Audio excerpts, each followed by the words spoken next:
Takže čaute, dneska vám chcem ukázať tento vysokonapäťový zdroj.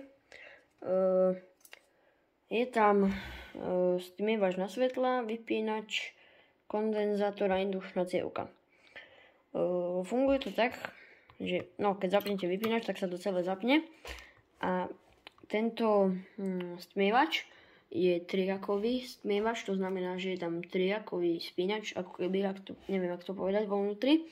A ten pulzuje napätie cez primárnu cievku indukčnej cievky a tento kondenzátor obmedzuje iba prúd, aby tam nešiel moc vysoký prúd cez to. Takže to som iba v obi kúpil nejaký stmievač, taký čo to 8 € stálo. No dobre, idem vám ukázať, jak to funguje.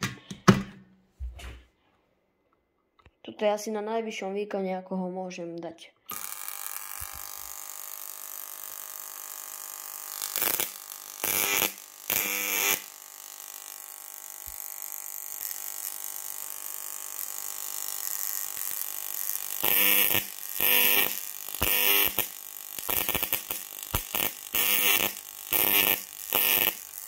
Môžem dať aj nižší výkon. To je najnižší výkon.